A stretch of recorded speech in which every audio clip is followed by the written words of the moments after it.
안녕하세요. 오늘도 사연살롱을 찾아주셔서 감사합니다. 저는 올해로 결혼 15년 차 되는 애 엄마예요. 저는 최근 몇 년간 정말 폭풍 같은 나날들을 보내게 되었었는데요. 왜 많이들 현실은 드라마보다 더하다고 하잖아요. 아무리 그래도 드라마보다 더한 현실이라니 그런 건 다 남들에게만 일어나는 일인 줄 알았거든요. 그런데 지난 몇 년 동안 저는 TV 드라마보다도 훨씬 잔인한 현실을 온몸으로 겪어야만 했답니다. 다행히 지금은 모든 것이 지난 과거가 되어버렸지만 그 당시에는 너무나도 힘들었어요. 저의 기가 막힌 사연을 여러분에게 털어놓고자 이렇게 글을 쓰게 되었답니다. 꼭 끝까지 들어주세요. 저희 부부는 같은 건물에서 일을 하는 맞벌이 부부인데요. 저는 1층에서 카페를 운영하고 있고 남편은 3층에 위치한 세무사 사무실에서 일하고 있어요. 건물 자체가 몫이 좋은 곳에 위치해 있어 제 카페도 항상 손님이 많고 남편의 세무사 역시 항상 일이 쌓여 있을 정도로 잘 되는 곳이에요. 그렇기에 경제적으로 부족함은 없지만 아무래도 서로 바쁘다 보니 가정까지 챙기기에는 몸이 남아나질 않았답니다. 사실 저희는 원래 결혼하고 애를 가지지 않으려고 했는데요. 의도치 않게 계획에 없던 첫째 아이가 생기게 되면서 저희는 전보다도 더 눈코 뜰 새 없이 바빠지게 되었어요. 아이를 가지지 않으려고 했던 것은 제가 그걸 주장했기 때문이었는데요. 저는 애초에 아이를 안 가진다는 조건으로 결혼을 했을 만큼 아이 생각이 없었어요. 괜히 아이를 키우느라 제 청춘을 다 바치고 싶지 않았고 그 시간에 제 카페를 더 키워나가는데 집중하고 싶었거든요. 그래서 사실 저희 남편은 결혼 전에 이미 수술을 받았었고 저희는 당연히 임신을 할 일이 없을 줄 알았거든요. 그런데 만에 하나 정도 기간이 오래되면 수술했던 부위가 풀려 임신이 되는 경우가 있다고 하더군요. 그 만에 하나였던 경우가 바로 저희 남편이었던 것이죠. 그렇기 때문에 사실 처음 임신했을 때는 기쁨보다는 두려움과 거부감이 앞섰던 것이 사실이에요. 그렇다고 일부러 아기가 잘못되라고 제 몸에 나쁜 짓을 하지는 않았지만 감정적으로 거부감이 드는 것은 어쩔 수가 없더군요. 이제 나는 꼼짝없이 10달, 아니 최소 1년 이상은 아이를 케어해야만 하는구나 하는 생각이 자꾸만 저를 절망에 빠지게 했어요.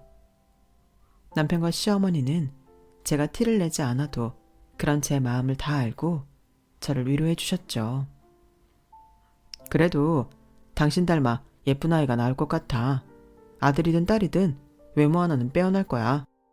그래, 그리고 우리 아들 닮았으면 머리도 좋을 게 분명해. 너희들 중 누구를 닮아도 좋을 일이다. 아가, 너무 걱정하지 말어. 그래도 낳고 보면 제 새끼 미워하는 사람 없다더라. 하지만 저는 그런 위로의 말들이 귀에 들어오지 않았어요. 그치만 당장 카페는 어떡해요. 제가 갑자기 안 나오면 매출 관리는 누가 하고요. 임신이야 10달만 지나면 된다지만 애 낳고 나면 키우는 건 더 큰 문제잖아요. 저는 당장 눈앞의 현실이 더 급하게 느껴졌기 때문인데요. 차라리 계획을 하고 가졌다면 이런 일이 없었겠지만 그렇지가 않았으니 당장 정리하고 처리해야 하는 일이 산더미 같았어요. 얼마 전 알바가 그만두어서 새로 뽑아야 하는데 교육은 어떻게 하나. 입덧이 심해 일은 어떻게 하나. 출산 후에 아예 못 나오게 되면 단기 알바를 구해야 하나. 수많은 걱정이 꼬리에 꼬리를 물고 생겨났어요. 그런 저의 모습을 본 시어머니는 제 손을 잡으며 이렇게 말씀해 주셨답니다. 아가, 너무 걱정하지 마라. 이리야 매니저한테 남은 7개월 동안 최대한 알려주면 되고 네 남편이 세무사인데 매출 관리 하나 못 도와주겠니? 아이를 낳고 나서 교육하는 건 내가 최대한 도와주마. 산모가 자꾸 스트레스 받고 걱정이 많아지면 태아한테도 안 좋아. 세상 어떤 아기든 축복받으면서 태어나야 하지 않겠니? 시어머님이 하신 말씀에 저는 그동안 산모로서 제 아이의 엄마로서 너무나 잘못된 생각을 하고 있었다는 사실을 깨달았어요. 그래서 뒤늦게나마 아이에게 정을 주려 노력하며 출산을 기다렸습니다. 카페도 최대한 저 없이 돌아갈 수 있도록 직원들을 교육했고요. 그리고 예정일보다 조금 지난 어느 날 딸을 출산했죠. 막상 아이를 낳아보니 눈에 넣어도 아프지 않을 만큼 예쁘더군요. 제 몸에서 저런 소중한 생명이 태어나다니 너무나 신비롭고 경이로운 감정이 들었어요. 그 전에 나와 내가 출산한 내 아이를 본 후에 내가 완전히 다른 사람이 된 것 같았습니다. 시어머님이 말씀하셨던 것처럼 저는 제 딸을 정말 끔찍이 아끼며 키웠어요. 몸조리를 마치고 카페로 복귀해 일을 하며 아이를 친정엄마나 시어머님께 맡긴 적이 많았던 것은 사실이나 그 외의 모든 시간을 제 딸을 위해 사용했죠. 제 딸은 친정엄마에게도 시어머님께도 첫 손주였기 때문에 두 분은 정말 제 딸을 끔찍이도 아껴주셨어요. 친정엄마는 지방에 사셔서 가끔씩 서울로 올라오실 때마다 양손 가득 장난감이며 음식을 들고 오셨고 한 번 오실 때마다 2, 3일 지내며 같이 아이를 봐주셨어요. 그러다 보니 주로 아이를 봐주시는 건 저희 시어머님이셨는데요. 제가 너무 죄송해서 간혹 용돈이라도 드리려고 하면 한사코 받지를 않으셨답니다. 됐어. 내가 내 손주 보는데 왜 용돈을 받아야 하니? 내 용돈은 지금 우리 아들이 다 벌고 있으니까 걱정 말어. 이 돈으로 기저귀나 더 사려무나. 어머님, 그래도 제가 이래야 마음이 편해서 그래요. 한 번만 받아주세요. 됐다니까. 나한테 용돈 주면 무조건 그 금액만큼 기저귀 사올 테니까 네 시애미 심부름 시키고 싶으면 용돈 줘라. 알겠어? 이 돈은 넣어두고 얼른 씻고 나와서 쉬어. 이렇게 한사코 마다하시니 도저히 용돈도 드릴 수가 없었죠. 사실 저희 시어머님은 돈이라면 풍족한 분이시기는 하세요. 저도 그걸 모르지는 않았습니다. 왜냐하면 저희 시어머니는 동네에서 오래된 유명한 갈비집을 운영하고 계셨는데요. 지역 내 맛집으로 이미 정평이 나 있어 먼 곳에서도 일부러 찾아와 먹을 정도로 맛이 보증된 곳이었어요. 시어머님은 도련님과 함께 일하며 사실상 가업을 도련님께 물려주시고 계셨던 것이죠. 같은 업종에 종사하는 사람으로서 시어머니의 장사 철학이나 인품은 존경스러울 만큼 완벽했어요.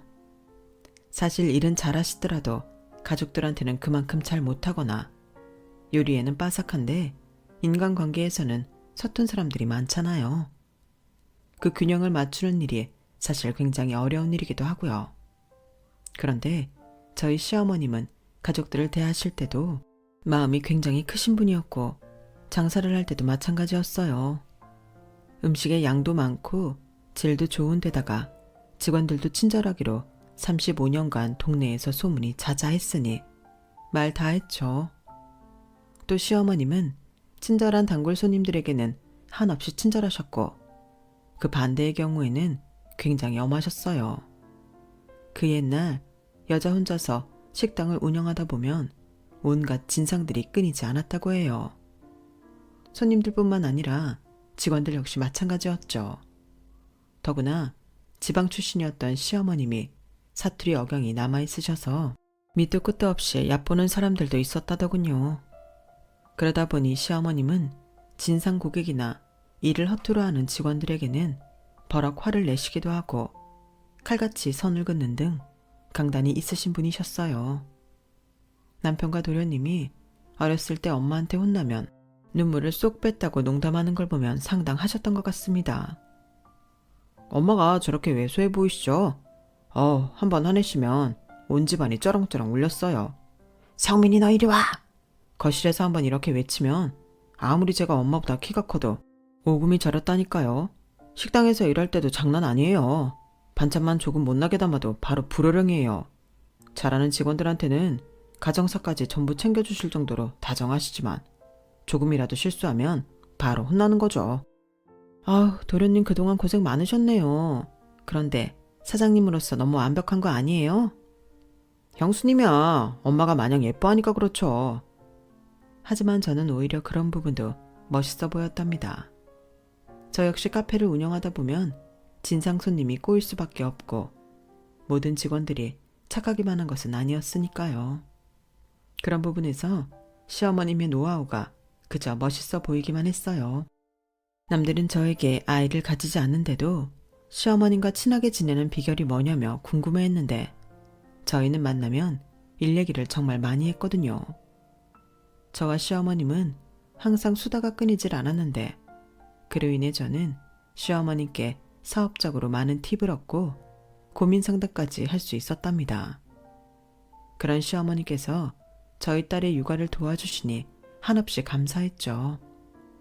시어머님은 제가 카페에서 일하는 시간이 너무 길어지지 않게 직원들을 교육하고 관리하는 법을 차근히 알려주셨어요. 저는 평소에도 시어머님의 말씀을 곧 잘 따랐기에 이번에도 시어머님의 가르침대로 일과 육아를 병행하며 균형을 맞추는 법을 조금씩 터득할 수 있었고요. 그렇게 저희는 다 같이 노력해서 딸도 건강하게 키워냈고 남편은 기록적인 매출을 찍었으며 저는 2호점을 낼 만큼 카페를 번창시킬 수 있었답니다. 그리고 저희 부부에게는 또 한 번의 기적이 찾아와 주었어요. 제가 둘째를 출산하게 된 것이었죠. 딸에게는 미안하지만 첫째 때와는 달리 저는 굉장히 기뻤어요. 우리 딸이 원하던 동생이 생기기도 했고 전과 달리 이때에는 육아의 기쁨을 알아버렸기 때문이었죠. 저는 귀여운 아들을 출산했고 하루하루 행복하게 아이를 키우고 있었는데요. 물론 이때도 시어머님의 도움을 많이 받았지만 전과는 달리 제가 둘째를 어린이집에 보낼 수 있을 때까지 처음 2년 동안은 아이의 육아에만 전념했어요. 그 이후에도 남편과 제가 번갈아 가면서 일찍 퇴근해 아이들을 돌봤고요. 왜냐면 저희 시어머님은 그때쯤 몸이 많이 약해지셔서 예전처럼 육아를 감당하실 수가 없었기 때문이었어요. 식당 일도 오전 장사만 하시고 그 이후는 아예 도련님한테 맡기시는 정도였거든요. 연세가 연세이다 보니 아무래도 몸 여기저기에 병을 달고 사셨고 특히나 식당 일을 많이 하셨던 시어머님은 관절이 많이 약해지신 상태였어요. 무릎과 허리가 많이 약해지시니 지팡이를 짚을 수밖에 없으셨고 꾸준히 병원에 가서 물리치료도 받으셔야 했고요. 때문에 저희는 저희 아이의 육아와 시어머님의 건강 체크를 동시에 해야 했고 최대한 시어머님 혼자 아이들과 있는 시간은 적게 두려고 노력했죠. 그래도 시어머님은 연세에 비해서는 정정하셨고 저희는 그렇게 바쁘지만 행복하게 살아가고 있었는데요. 어느 날부터인가 저희 둘째가 조금 이상한 거예요. 처음에는 얌전하고 순한 아이인 줄로만 알았는데 나이가 차도 또래 아이들보다 말이 현저하게 늦는 거예요. 아니, 늦는 것도 아니고 말을 거의 하지 못했어요. 걱정이 되었던 저희는 아들을 병원에 데려가 검사를 받아보았는데 그곳에서 엄청난 말을 듣고 말았는데요. 의사 선생님은 조금 어려워하시며 말씀하시더군요. 환자분께서 난청이 있네요. 소리가 아예 안 들리는 건 아닌 것 같지만 아마 일상생활이 그동안 어려웠을 겁니다. 일단 약을 복용하고 치료를 계속하면서 추이를 좀 지켜봐야 할 것 같고요. 혹시 가족분들 중에 청력장애가 있으신 분이 있으세요? 아니면 환자분이 더 어렸을 때 크게 아팠던 적이 있나요? 세균성 뇌막염이라든지. 네, 아주 어렸을 때 뇌막염에 걸린 적이 있었어요. 그런데 많이 심각한가요? 치료하면 완치가 가능한가요? 어린 환자분의 경우엔 계속 청각에 자극을 주고 치료를 병행하면 회복을 많이 하실 수는 있어요. 완치까지는 장담할 수 없습니다. 하지만 최대한 회복하시면 일상생활은 가능하실 거예요. 의사 선생님의 친절한 말투가 저에게는 어찌나 그렇게 잔인하게 들리던지요. 모든 게 다 제 잘못인 것만 같은 죄책감이 크게 와서 아들을 데리고 병원을 나서는데 한 걸음 한 걸음 마음이 무너져 내렸죠. 소식을 들은 저희 가족들은 다 같이 슬퍼했지만 그럼에도 저희를 위로해 주셨어요. 친정엄마는 한달음에 서울까지 올라와 손주들과 저를 위로하며 돌봐주시다 가셨죠. 시어머님 역시 더 주의 깊게 아이를 보려고 노력한다고 해주셨고요. 하지만 야속하게도 아들의 난청은 점점 심해지기만 했답니다. 어찌나 속이 타들어갔는지 몰라요. 저희 부부는 그때부터 다시 바빠지기 시작했어요. 아들을 위해 더 열심히 일하고 전국에 있는 유명한 병원은 다 알아보며 주말마다 아들을 데려갔죠. 그러나 이런 저희의 노력에도 불구하고 저희 아들은 끝끝내 보청기를 떼지 못했어요. 병원에서는 저희에게 진학 시기가 찾아올 때 특수학급이 있는 학교를 알아보라고 얘기했고요. 정말 매일매일 속이 타들어가는 것 같았죠. 그런 와중에 다행이었던 점은 저희 아이들이 참 의젓했다는 겁니다. 보통 한 아이가 이렇게 아프면 상대적으로 다른 형제들에게 관심이 덜 가게 되어 그 아이도 같이 힘들어한다고 하잖아요. 그래서 첫째인 딸아이에게도 똑같이 신경을 쓰기 위해 노력했지만 아무래도 상황이 그렇게 쉽지는 않더라고요. 그런데 딸아이는 그런 저희의 마음을 알아차린 것인지 알아서 동생을 배려하고 챙겼어요. 저희 부부가 정신이 없어 집에 있는 시간도 점점 짧아졌음에도 알아서 동생과 놀아주기도 하고 학교 학원 숙제도 하더군요. 초등학생밖에 안 된 아이가 속이 저렇게 깊다니 저는 딸에게 너무나 고마웠죠. 그런데 그런 딸아이의 행동에는 충격적인 비밀이 담겨 있었어요. 저희는 꿈에도 생각지 못한 엄청난 일이 벌어지고 있었던 것이었죠. 부모로서 저희가 얼마나 자격이 없었는지 뼈저리게 깨달았던 사건이 터지고 말았어요. 공부를 곧잘 하던 첫째 딸아이는 그의 마지막 학기에서 반에서 1등을 했어요. 저희가 딸아이 공부를 많이 신경 써주지 못했는데도 딸아이는 알아서 공부를 열심히 하더니 결국 1등을 해낸 것이었죠. 그런 딸아이가 너무나 기특해서 저희는 작은 파티를 준비해 주었어요. 그리고 딸아이에게 선물을 해주고 싶어서 혹시 가지고 싶었던 것이 있는지 물었죠. 그런데 딸아이는 의외의 부탁을 하더군요. 앞으로 집에서 혼자 공부하고 싶은데 할머니 그만 오면 안 돼? 집에서 혼자? 갑자기 왜? 세은이 너 할머니 좋아하잖아. 할머니 없으면 세은이가 동생까지 돌봐줘야 할지도 모르는데 그게 더 신경 쓰이지 않겠어? 아니야. 내가 세은이도 잘 돌볼 수 있어. 그치만 너희는 아직 아이라 둘만 집에 두기에는 엄마 아빠가 걱정돼서 안 돼. 왜 갑자기 혼자 있고 싶었어?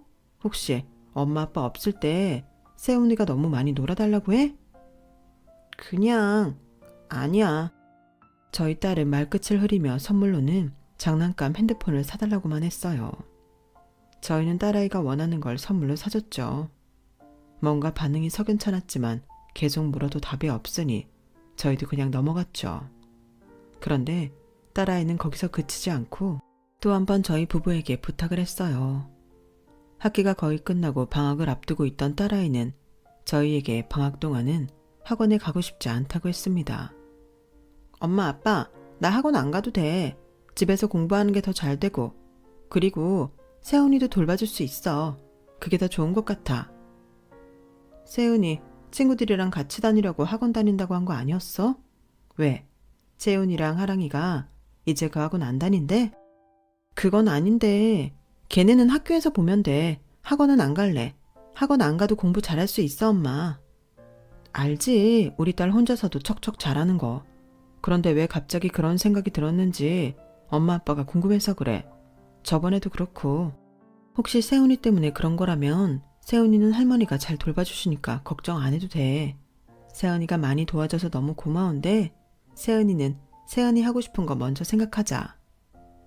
저희 부부는 딸아이의 마음씨에 속으로 뭉클하기도 하고 마음이 아프기도 했어요. 첫째도 아직 아이인데 괜히 너무 일찍 철들게 했나 싶은 생각 때문에요.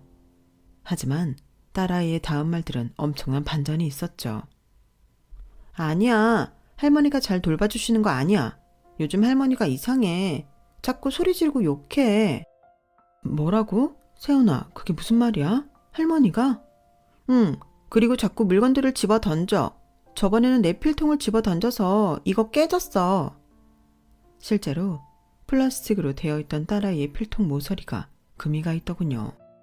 그러나 딸아이의 말을 저희 부부는 도저히 믿을 수가 없었어요. 저희가 알고 있는 시어머님은 아무리 화가 나는 상황이라도 큰 소리를 내지 않으시고 심지어 욕을 한다는 말은 더더욱 믿기가 힘든 말이었죠. 그렇다고 해서 저희 딸이 일부러 거짓말을 할 아이도 아니었거든요. 오히려 어릴 때부터 할머니 손에 자라서 저희 딸은 할머니를 굉장히 잘 따르고 좋아했는데 말이에요. 제가 아무 말도 못하고 당황하고 있는 차에 남편이 먼저 침착하게 말을 꺼냈어요. 세은이 말은 잘 알았어. 엄마 아빠가 앞으로 최대한 집에 있을게. 그런데 그러려면 시간이 조금 걸려. 그렇다고 세은이랑 세훈이 둘만 집에 두는 건 더 위험하니까 며칠 동안만 지금처럼 할머니가 봐주실 거야. 대신에 엄마 아빠가 거실에 홈캠을 설치해 줄게. 알았지? 그걸로 혹시 위험한 일 있으면 언제든지 달려와 줄 테니까 세연이도 걱정하지 말고 일단 며칠만 있어 보자. 알았지? 그 말에 딸아이는 야무지게도 소리까지 들리는 카메라를 설치해달라고 했고 저희 부부는 그러겠다고 했어요. 그날 아이들을 재우고 저희 부부는 홈캠을 주문했어요. 인터넷으로 주문을 하는데 서로 아무 말도 하지 못했죠. 도대체 무슨 말부터 어떻게 꺼내야 될지 모르겠더라고요. 아마 남편도 마찬가지였을 거예요. 저희가 주문한 홈캠은 바로 그 다음날 도착했어요. 저희 부부는 각자의 핸드폰을 통해 실시간으로 그 영상을 보기로 했죠. 그 다음날 저는 일하는 내내 정신없이 핸드폰, 아니 정확히는 홈캠 화면에만 가 있었어요. 출근 시간이나 점심시간과 같은 피크타임에만 잠깐 집중했다가 조금이라도 한가해지면 어느새 눈은 다시 홈캠 화면으로 향했죠. 어머님은 오전 11시쯤 집에 오셨는데 제가 잠깐 피크타임에 일을 하고 왔던 2, 3시까지 별탈 없는 것 같아 보였어요. 그런데 바로 그 순간 저는 경악하고 말았습니다. 갑자기 핸드폰에서 큰 소리가 났기 때문인데요. 이 퍼러지 같은 놈아, 내 말 안 들려? 홈캠에서 들린 시어머니의 목소리였어요. 한 번도 들어본 적 없는 시어머님의 큰 소리였죠. 곧이어 쾅 하는 소리가 들렸는데 거실에 있던 아들은 그 소리를 못 들은 것인지 계속 보던 TV를 보고 있었고 딸아이만 갑자기 안절부절하며 눈치를 보더군요. 시어머님은 화면에 나오지 않는 것으로 보아 아이들 방이나 현관에 있는 것 같았는데 곧이어 쾅쾅거리는 소리까지 들려왔어요. 그리곤 제가 차마 여러분들께 말씀드리기도 어려운 정도의 심한 욕을 퍼붓는 소리가 들려왔습니다. 이 귀머거리 같은 놈아, 내 말이 안 들리냐고. 알아들었으면 썩 꺼지란 말이야. 귀머거리라는 단어에 저는 하늘이 노래지는 것 같았죠. 혹시라도 제 아들이 그 말을 들었을까봐 오만 가지 생각이 다 들었어요. 설마 우리가 없을 때마다 아들에게 이런 욕을 해오셨던 건가 싶었죠. 그 와중에 동생을 꼭 껴안은 딸아이는 계속 홈캠을 쳐다만 보고만 있었고요. 저는 즉시 카페에서 나와 집으로 향했어요. 혹시라도 아이들이 다치기라도 할까봐 염려가 되었거든요. 하지만 그날따라 비가 오면서 도로는 말도 안 되게 꽉 막혀 있었고 저는 한참이나 지나서야 겨우 집에 도착할 수 있었답니다. 집에 가는 길이 얼마나 지옥 같던지요. 헐레벌떡 집으로 들어가자 집안은 언제 그랬냐는 듯 평화로운 모습이었어요. 시어머님은 평소 좋아하시던 프로를 소파에서 얌전히 보고 계셨고 옆에서는 딸아이가 숙제를 하고 있었고요. 아들은 딸 옆에서 새근새근 잠이 들어 있었어요. 시어머님은 저를 보고 평소처럼 왔니? 저녁은 먹고 왔어? 라며 인사를 하시더군요. 저는 일단 아이들을 방으로 들여보내고 시어머니께만 조용히 말씀드렸어요. 어머님, 혹시 저희 없을 때 무슨 일 없었어요? 일은 무슨 일? 왜 그러니? 무슨 일 있는 게야? 아니요. 혹시 어머님 저희 아이들한테 훈육도 하시나요? 그게 무슨 소리니? 알아듣게 설명해 보려무나. 전혀 아무것도 모르겠다는 순진무구한 얼굴로 저에겐 반문하시는 시어머님을 보자 갑자기 굉장히 이질적인 느낌이 들더군요. 시어머님이 그날따라 너무나 낯설게 느껴졌죠. 그런데 그때 남편이 저처럼 헐레벌떡 집 안으로 들어왔어요. 시어머님은 또 평온하게 왔니? 하고 인사를 하셨죠. 남편은 오자마자 시어머님께 소리쳤어요. 엄마, 뭐 하는 거야? 엄마 미쳤어? 우리 세훈이 소리 잘 안 들리는 걸 몰라서 그렇게 화를 냈어? 애가 다 알아들었으면 어쩌려고 그런 소리들을 해. 어떻게 애들한테 그런 욕들을 할 수가 있느냐고. 남편이 불같이 화를 내자 시어머님은 오히려 남편에게 똑같이 화를 내셨죠. 너 그게 무슨 소리야? 엄마한테 그게 무슨 말버릇이야? 너 미쳤니? 갑자기 왜 생사람을 잡고 있어? 너야말로 근거도 없이 어디서 큰 소리를 내니? 아까 애들 방에서 뭐 했어? 뭘 집어던졌길래 그런 소리가 나냐고. 그리고 애들한테 욕에 욕을 하면서 계속 소리 질렀잖아. 우리 아들한테 심한 소리 하는 거 내가 다 봤다고. 얼마나 깜짝 놀라는 줄 알아? 내가 언제? 하늘에 맹세코 나는 내 새끼들 아껴주기만 했어. 아니 내가 우리 손주들한테 욕을 했다는 거야? 너는 엄마를 뭘로 보고? 여기 증거가 있잖아. 엄마가 아까 이렇게 한 게 고스란히 다 찍혔는데 왜 발뺌하느냐 말이야. 그리고 남편은 아까 녹화되었던 영상을 틀어 소리를 들려주었어요. 그런데 시어머님은 자신의 목소리를 듣고도 전혀 흔들림 없이 당당하신 겁니다. 오히려 더욱 강경하게 발뺌을 하시더군요. 난 이런 적이 없어. 똑똑히 기억해. 이건 나 아니다. 나 정말 아니야.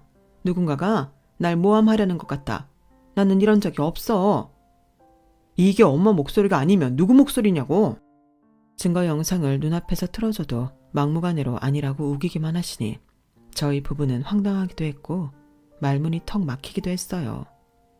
저는 침착하게 시어머니께 다시 한번 여쭤봤어요. 어머님, 이렇게 우기기만 해서는 문제가 해결이 안 돼요. 혹시 저희 아이들이 엄청난 잘못을 저지르기라도 했어요? 호통을 칠 수밖에 없었던 상황이라도 있었어요. 물론 그렇다고 하더라도 어머님이 하신 욕들은 아이들에게는 너무 지나쳐요. 특히 저희 아들이 청각장애가 있다는 걸 아시면서 왜 그런 욕들을 하신 거예요? 글쎄 나는 그런 적이 없다니까. 이제 너까지 나를 못 믿는 거니? 대체 왜 다들 나를 못 잡아먹어서 안달이야? 누가 나를 이간질하는 거라고 몇 번을 말해. 아니 내가 왜 저런 짓을 하겠냐고. 끝까지 말이 통하지 않자 더 이상 할 말이 없더군요. 결국 남편은 시어머님을 데리고 나가 집으로 바래다 드렸고 남편에게 이끌려가면서도 시어머님은 계속해서 자신은 그런 적이 없다고 우기시더군요. 이 소식을 들은 친정가족들은 큰 충격을 받았습니다. 당장 다음날 서울로 올라온 친정엄마는 아예 당분간 저희 집에서 지내시겠다 하셨어요. 시어머님을 얘기하면서 엄청나게 화를 내셨죠.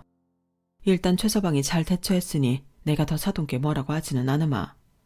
아휴, 이 어린 것들이 무슨 죄가 있다고. 우리 애들이 그동안 얼마나 고생했겠냐 이 말이야. 아주 열길 물속은 알아도 한길 사람 속은 모른다더니 사돈 그렇게 안 봤는데 세상에나 어떻게 그동안 우리들 앞에서는 감쪽같이 좋은 사람 연기를 했대? 친정엄마가 아이들을 돌봐주기 시작하자 아이들은 다시 빠르게 안정을 찾았어요. 시어머님으로부터는 어떠한 연락도 오질 않더군요. 저는 내심 시어머님께서 잘못했다고 말씀해 주시길 기다렸는데 말이에요. 이대로 영영 연을 끊으실 작정인 건가 싶었어요. 저한테는 아니더라도 남편한테라도 연락을 하실 줄 알았는데 정말 그 어떤 연락도 없으셨거든요. 하지만 얼마 지나지 않아 곧 시어머님의 소식을 들을 수 있었어요. 시어머님이 직접 연락을 하신 것은 아니고 도련님이 남편에게 연락을 주신 거였죠. 형, 저번에 세연이가 엄마 보고 뭐라고 했었어? 뭐라고 하긴 뭐라고 해. 우리가 직접 보고 들었는데 세연이 말이 뭐가 중요해 임마. 아니 자세히 뭐라고 했냐고. 왜 자꾸 그런 걸 물어봐. 하고 싶은 말이 뭔데. 엄마가 요즘 이상해. 자꾸 레시피를 까먹더라고. 30년 넘게 해오신 걸 자꾸 깜빡깜빡하고 손님들도 못 알아보고. 그동안 오전에 장사 준비하는 일만 하고 갔으니까 나도 크게 이상한 걸 못 느꼈었는데 어제는 갑자기 누구한테 막 욕을 하더라고. 엄마가 우리 키우면서도 그렇게까지 욕하고 화낸 적은 잘 없잖아. 그래서 무슨 일인가 누구한테 욕하는 건가 하고 봤는데 옆집 치킨집 문에 연예인 사진 크게 붙어있는 거 있지? 그걸 보고 막 욕을 하더라고. 뭐라고? 그 안에 사람이 있었던 거 아니야? 아니야. 거긴 오후에 오픈해서 불도 다 꺼져 있었고 사람도 없었어. 엄마 데리고 병원 좀 가봐야겠어.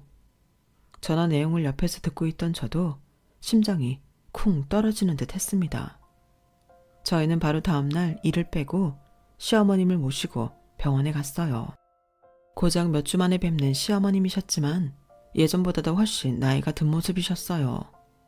흐트러진 머리와 푸석한 얼굴을 한 시어머님을 보니 불안했던 의심이 확신으로 바뀌더군요. 역시나 병원에서도 큰 반전은 일어나지 않았고요. 어머님께서는 여기를 오실 게 아니라 가까운 보건소나 치매 안심센터로 가보셔야 할 것 같아요. 연세도 있으시고 이미 진행도 많이 되실 것 같은데 원래 지적 능력이 높으신 분들은 초기에는 티가 잘 안 날 수가 있거든요. 이미 진행이 많이 되었다고요? 혹시 오진일 수는 없나요? 치매가 확실한가요? 보건소나 치매 안심센터에서 좀 더 확실한 진단을 내리겠지만 현재로서는 그렇습니다. 저희는 그것도 모르고 엄마가 감정 조절을 못하시는 줄로만 알았는데 치매 환자분들 중 그런 증상을 보이시는 분들이 꽤 되세요. 평소 가족분들이 보지 못했던 아예 다른 인격이 나오시기도 하고요. 환자분들에 따라 얼마든지 다양한 증상이 나올 수 있습니다. 이미 병세가 많이 진행된 상태라니 저희 세 사람은 크게 충격을 받은가 동시에 모두 눈물을 흘리고 말았습니다. 억장이 무너지는 것 같았어요. 그동안 시어머님의 아픔을 알아차리지 못해드렸다는 죄책감도 크게 왔고요. 남편은 병원 수납을 하고 운전을 하면서도 계속 넋이 나가 있었고 도련님은 시어머님께 속상함을 토로하셨어요. 아니 엄마, 그동안 불편한 거 없었어? 불편한 게 있으면 우리한테 연락을 했어야지. 우리가 멀리 사는 것도 아닌데. 내가 그동안 엄마랑 그렇게 붙어서 일하면서도 엄마 아픈 거 눈치 못 챈 거는 미안해. 그치만 엄마도 아프면 우리부터 불렀어야지 뭐하고 있었어. 그게 어쩐지 이상하다 하긴 했어. 분명 핸드폰을 들었던 것 같은데 말이야. 그런데 그러고 나서 내가 연락을 안 했나 보구나. 그런 것도 모르고 그동안 제가 시어머님께 연락이 안 왔다고 서운해하고 있던 게 얼마나 후회됐는지 모릅니다. 안 그래도 연세도 있으신데 제가 충분히 먼저 연락을 드렸어도 됐을 텐데 하고 말이에요. 그리고 그 말을 듣고 생각해보니 시어머님이 아이들 방에서 소리를 지르고 하셨던 게 저희 아이들에게 욕한 게 아닐 수도 있다는 생각이 들더군요. 아이들 방에는 딸아이가 진열해 놓은 갖가지 인형들이 있었거든요. 음식점 문에 붙어있는 사람 사진을 보고 착각하셨을 정도라면 딸아이의 인형을 보고도 충분히 그러셨겠다 싶었어요. 사람 모양으로 예쁘게 나온 인형이라면 더더욱 그랬을 것 같았죠. 이후 곧바로 찾아간 치매 안심센터에서는 돌보미를 두거나 요양원을 보내는 걸 추천하셨어요. 치매라는 병이 가족들만의 애정으로만 돌봐드릴 수 있는 질병이 아니고 더군다나 공격성을 많이 띠는 환자는 더더욱 전문가가 필요하다면서요. 앞으로 병이 더 악화된다면 일어날 수 있는 일들을 살짝 설명해 주셨는데 눈앞이 아찔하더라고요. 그나마 다행이었던 것은 저희가 그래도 경제적으로 부족한 편이 아니었기 때문에 개인 돌보미를 부를 수가 있었다는 거예요. 미혼이셨던 도련님은 자취하던 집을 정리하고 시어머님 집으로 다시 들어갔죠. 저희 부부는 주말마다 아이들을 데리고 시어머님 댁에 가서 같이 시간을 보냈는데요. 시어머님은 예전의 일 때문에 저희 가족을 어떻게 대해야 할지 모르시는 것 같았어요. 그전에는 스스로의 행동 자체가 기억이 안 나시니 당신이 결백하다고 굳게 믿고 있었지만 병원에 다녀오고 모든 사실을 알게 되시면서 시어머님은 굉장히 혼란스러워 하셨죠. 손을 떨며 어쩔 줄 몰라 하시는 시어머님을 대신해 제가 아이들에게 설명을 했습니다. 세연아, 세훈아, 할머니가 그동안 많이 아프셔서 그랬대. 할머니는 우리 세은이랑 세훈이 너무너무 사랑하시는데 지금 앓고 계신 병 때문에 어쩔 수가 없었다고 미안하다고 하셨어. 예전엔 세은이, 세훈이가 들은 말들은 할머니가 다른 나쁜 사람들한테 한 말들이었대. 그래도 너무너무 미안하시대. 세은이랑 세훈이 할머니 용서해 줄 거지? 가만히 제 이야기를 듣던 아이들은 저와 할머니를 번갈아 보며 한참을 있더군요. 아마 아이들이 이해하기에는 어려웠을지 몰라요. 그런데 놀랍게도 둘째가 먼저 할머니에게 다가가 할머니 손을 호호하고 불어주는 겁니다. 아마 제 이야기 중에서 할머니가 아프다는 말만 들렸나 봐요. 시어머님은 그 모습에 울음을 터뜨리시며 미안하다 아가, 내가 너무 미안해 하며 하염없이 사과를 하셨고 가만히 있던 딸 역시 할머니를 안아주더군요. 그날은 시어머님도 저희 어른들도 전부 눈물바다였어요. 야속하게도 시어머님이 저희 아이들을 정확히 알아보신 것은 그날이 마지막이었어요. 시어머님의 병세는 급격한 속도로 악화되셨고 거동까지 불편해지셔서 보행기를 잡고 다니셔야 할 정도였죠. 다른 질병보다도 치매라는 것이 곁에 있는 사람들에게는 너무나 잔인한 병이더군요. 조금 더 시간이 지나자 시어머님은 저까지 알아보기 어려워하셨고 남편과 도련님만 의지하셨어요. 제가 들어가면 외부인인 줄 아시고 그릇을 집어 던지기도 하셨죠. 그런 시어머님을 볼 때마다 안쓰러운 마음에 너무 힘들었어요. 항상 이성적이고 냉철한 남편도 때때로 눈물을 보였고요. 친정엄마는 아예 저희 집에 계시면서 아이들 육아를 전부 전담해 주셨답니다. 친정 식구들도 얼마나 많이 울었는지 몰라요. 엄마는 틈날 때마다 음식을 해다 시댁으로 보내셨어요. 아휴, 평생 가족 뒷바라지만 하시던 양반이 어쩌다가. 최서방, 이번 주말에는 이것도 좀 가져다 드려. 영애 어머니가 보내주신 송이버섯으로 만들었네. 뭐든 기력이 있어야 병도 이기지. 이 도시락은 자네가 먹고 자네도 요즘 얼굴이 말이 아니야. 그렇게 온 가족이 똘똘 뭉쳐 시어머님의 치료를 도왔지만 결국 시어머님은 6개월 만에 하늘나라로 가시고 말았답니다. 단순한 독감인 줄 알았던 것이 폐렴으로까지 번지시면서 한순간에 가버리셨어요. 젊은 저희야 이겨낼 수 있을 정도의 병이었지만 시어머니께는 그렇지 않았던 것이었죠. 시어머님 장례를 치르는데 저희 가족은 정말 많이 슬퍼했어요. 시어머님이 연세가 80을 훌쩍 넘으셨기 때문에 어떤 조문객들은 그래도 오래 사셨다며 위로를 하더군요. 그런 몇몇 조문객에겐 저희 친정엄마가 나서서 한바탕 해주셨어요. 조문하러 오셔서 말 참 이상하게 하시네. 오래 사셨다고 가족을 잃은 슬픔이 적어지기라도 합니까? 가뜩이나 슬퍼하는 가족들 앞에서 그게 할 소리예요. 아니 저는 위로해드리려고 하는 소린데. 위로는 개뿔? 남은 가족들 상처에 소금 뿌리는 소리 하실 거면 가세요, 가. 친정엄마의 도움으로 저희 부부와 도련님은 시어머님을 잘 보내드릴 수 있었죠. 저희 시어머님은 당신이 가지고 계셨던 재산을 저희에게 공평하게 나눠주시고 가셨는데요. 평소 식당 운영으로 벌고 쓰는 자산과 부동산을 따로 관리해 오셨던 시어머님은 식당 자산은 도련님께, 현금 자산은 저희 남편에게 물려주며 삐뚤삐뚤한 글씨로 유서까지 남기셨어요. 당신의 병명을 아시고 나서 정신이 돌아오실 때마다 부지런히 쓰셨다는 돌보미뿐의 이야기를 듣는데 어찌나 눈물이 나던지요. 시어머님은 아프신 와중에도 자식 걱정, 손주들 걱정만 하시다가 가셨더라고요. 성철이 성민이는 보아라. 내가 나이가 드니 시간이 별로 없어 간단히 말아마. 이렇게 마지막에 못난 모습만 보여주다 가서 미안하구나. 성철이에게는 그가 모았던 현금과 상가 선물을, 성민이한테는 이 집이랑 가게를 물려주마. 성철이에게 조금 더 얹어준 거는 우리 손자 세훈이 치료비로 쓰라는 뜻이다. 그리고 세훈이도 어린아이가 벌써부터 여간 영민한 게 아니야. 애가 하고 싶다는 공부 마음껏 시켜주라고 더 얹어주는 것이니 그렇게 사용해 다오. 할미가 어린 것들에게 씻을 수 없는 상처를 줘서 미안하다고 몇 번 더 말해다오. 부탁이다. 젊을 적 몸을 사리지 않고 일만 해왔다. 너희에게도 그리고 며느라가에게도 나처럼 살려고만 해왔던 것 같더구나. 하루라도 더 젊을 때 가족들이랑 시간을 더 많이 보내렴. 내가 지금 후회되는 게 우리 아들들 어렸을 적에 시간을 많이 보내지 못했다는 것이다. 이만 줄이마. 성민이는 늦게라도 장가 꼭 가거라. 나이 들면 새끼들 보는 낙이 전부다.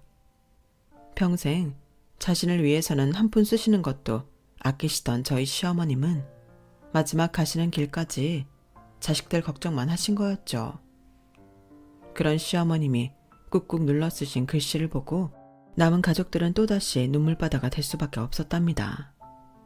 저희 가족은 시어머님을 보내드리고 한동안이나 슬퍼했어요.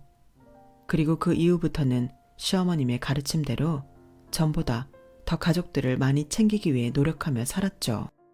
친정도 더 자주 내려가 가족들을 만났고 도련님과 함께 식사하는 자리도 한 달에 한 번씩은 꼭 만들었어요. 전보다 더 아이들과 보내는 시간도 늘렸고요. 시어머님을 보내드린 지 4년이 되었어요. 그 사이 도련님은 여자친구가 생겼는데 진지한 만남을 이어오는 것으로 보아 내년에는 좋은 소식을 기대해 볼 수도 있을 것 같아요. 시어머님이 하늘에서 얼마나 기뻐할지 눈에 선합니다. 여기까지 저의 사연을 들어주셔서 감사해요. 여러분도 평소보다 더 가족들과 시간을 보내는 게 어떠실까요? 저에겐 그보다 더 큰 기쁨이 없더라고요. 모두 좋은 나날들을 보내시길 기도할게요. 감사합니다. 여러분, 사연 댓글에 응원과 현명한 조언 부탁드려요. 좋아요와 구독은 저에게 큰 힘이 됩니다. 오늘도 좋은 일 가득하세요.